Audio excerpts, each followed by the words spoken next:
together traditions. Instead of dysfunction, it replaces that conflict and chaos with people connecting.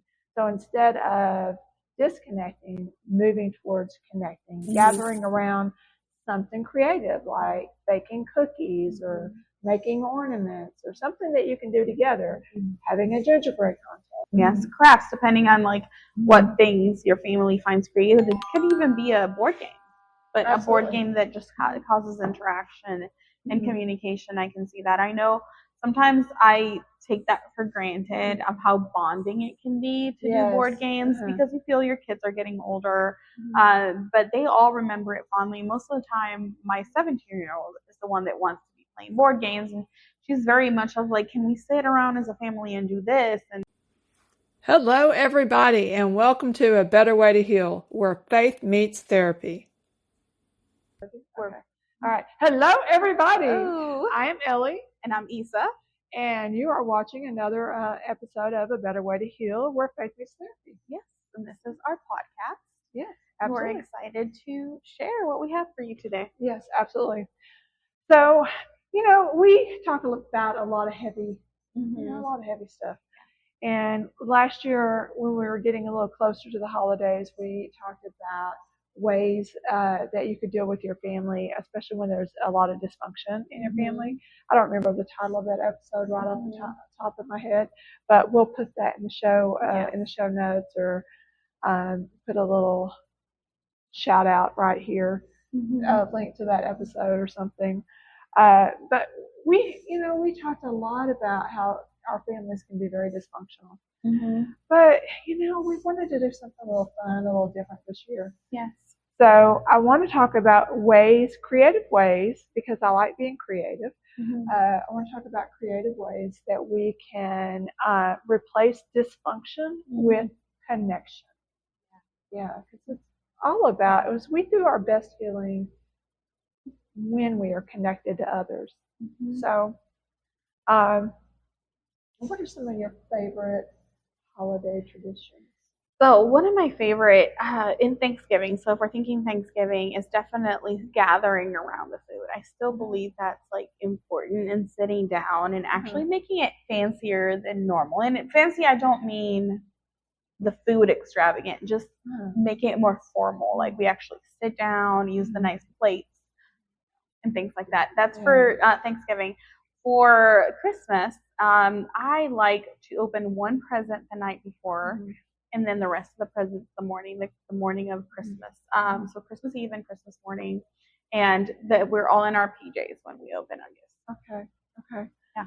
Well, for Christmas Eve, for me, the entire family comes and we open presents, and we have a traditional Italian meal, and we play games, and we just have a lot of fun. We have a gingerbread contest that we do every year, Gingerbread Man, and I don't know, I think we have family members that cheat. I don't know. Or the judges. I don't know. I never win. So, and that's rigged. Yeah, it really is. But I don't know that we really have a tradition per se. Thanksgiving usually looks a little different every year. We do different things throughout the years. But I have 3 different ways, traditions that you can bring in, and I am going to, a couple of these I already do, and one of these I really want to try. So I might let you at the end guess which one is which. Okay. Gratitude and story night. This is an attempt to replace some of the, and sometimes we can be a little critical, a little gossipy, but maybe creating a time where we can just tell a story, like sitting around the campfire telling a story, and having some gratitude. I have one of my granddaughters started this tradition, so I guess you could say that was one of our traditions, where we had to tell one thing for the year that we were grateful for, and she had some caveats around it that I don't really remember at the moment, but it's just, I really love the thing that we're grateful for, and it can't be the same as what somebody else is saying at the table. So thinking about a story that you could share that would be almost building, how you can go around a room and build a story and adding a gratitude to it, a piece to it with each place would be one way of doing this. Is the story something you've experienced together, or it's individual stories? That could be another flavor. We could do one that we've experienced together, or we could build on the story. I think a safe way of doing it too, because when we're talking about family dynamics, there might be some stories that you feel that you can share that are traumatic to other people. And in the spirit of keeping things non-dysfunctional, because there's a place to air that out and a place to don't. I think it would be neat to add to that tradition, going around the room and somebody mentioning their favorite family story. So that way we're all kind of like understanding. And then add to that with gratitude. Oh yeah, I remember that day, but actually my favorite part was this. But the whole point is to find something positive about that experience, correct? Absolutely. And that would Absolutely. create. Yes. So really when we're group leaders, when we have groups, like you have a Bible study, I have a group that meets in my church, one of the things that we do is that we try to not twist, but reframe negativity. And that could happen even in this type of a game or tradition or story night. It can become negative. And if we can try to shift that or reframe that, that is a way of turning that negativity into something positive. Yeah, absolutely. So the next one is creating together traditions. Instead of dysfunction, it replaces that conflict and chaos with people connecting. So instead of disconnecting, moving towards connecting, gathering around something creative like baking cookies or making ornaments or something that you can do together, having a gingerbread contest. Yes, crafts, depending on like what things your family finds creative. It could even be a board game, but a board game that just causes interaction and communication. I can see that. I know sometimes I take that for granted of how bonding it can be to do board games because you feel your kids are getting older, but they all remember it fondly. Most of the time, my 17-year-old is the one that wants to be playing board games, and she's very much of like, can we sit around as a family and do this? And if it were up to her, we would do everything together, kind of a thing. So it's a way of honoring that desire. Yeah, and being creative together is it's a bonding, and it replaces any kind of dysfunction with collaboration when you do it well. We struggle sometimes with doing things well, and so finding ways of reframing, having grace for one another, and compassion, even for ourselves. And God is really a creative God,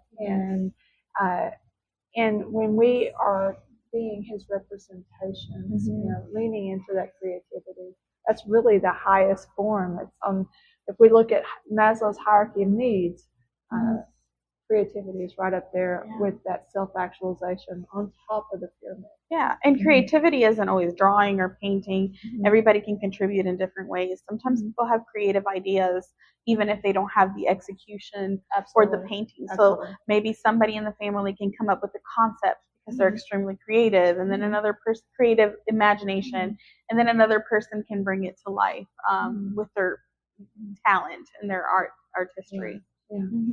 So the third one is memory making, creating memory making rituals. And this could be like lighting candles or for a loved one that you've lost, or doing crafty type things, or creating a scrapbook maybe of your year, or writing prayers together, or writing a letter. I get a letter from someone that tells me about their year. Writing that collaboratively together.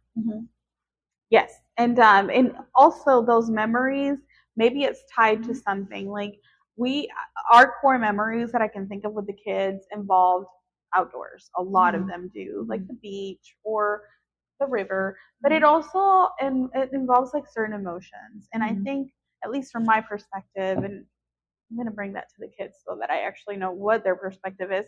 Laughter. When I think about it, something that evokes laughter, whether it's watching something funny, talking about something funny, being silly, dancing, playing music. A lot of those memories, when the kids go back to it, that's what they remember the most, moments that made them laugh. Absolutely. Yeah. God's mercies are new every day, and every morning. And when we lean into that together as a family, it can really help bring bonding and healing. And so finding ways of using this memory making ritual to really create memories and every day. It's kind of like it's a new mercy every day. Yeah. I agree. And then sometimes we take that for granted, particularly when we're struggling. And I don't want to get dark, but we tend to avoid things like that because it kind of can feel like triggering. But what Elly is talking about is essentially creating new things and giving you opportunity and variety to create those moments without it being overwhelming. Something simple that doesn't cost you money, that you can do from home, that you can maintain and sustain and be consistent with, and allowing others to kind of like express themselves through that. I think it's very important. I think it's so much harder now in the way that we live because everybody's busy. Most of us work outside of the home. Both parents work outside of the home. A lot of kids are in sports and different activities, and it can become hectic. But choosing a time of year, choosing a time of the week, choosing a time of the month to say, no, this day we're going to do something together. Absolutely. And of course, aligning to your personality and your home character. These are great ideas, but it might not sound familiar to you. This is just the concept of find something that you can gather around that does not attract dysfunction, that does not involve the things that you all struggle with, but it can present the positive side of the family. Yes. In that vein, a couple months ago, my grandson came for my husband's birthday party, and he and I ended up out in the pottery shed, and I was teaching him how to throw pottery. And that, I mean, if you think about a memory making, the first time he ever threw pottery, to my knowledge, was with me. And he leaned into it and he loved it. And just being able to share that is a bonding thing that, we haven't been able to have. He's a young teenager. I'd say young teenager. He's an adult now in college. I can't even believe I have two grandchildren in college. But so it was a way of bonding, something that we haven't been able to bond over before. So that was really good. And you see it's in little things like that. And sometimes we feel like maybe we need to exclude people from that because it's something that we use, but it might be the thing that brings you closer to somebody. So, I mean, as we wrap this up, I really want to share that we don't have to stay tied in family dysfunction. You don't have to allow it to go forward. You can create rituals and connection opportunities.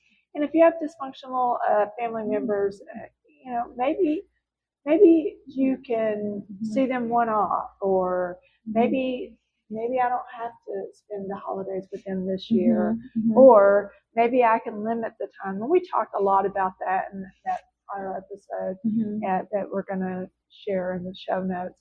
But, just really finding ways to bring joy into it. Because, the world is full of enough pain. If we could just find, just one more thing to bring joy into our lives. Yeah, absolutely.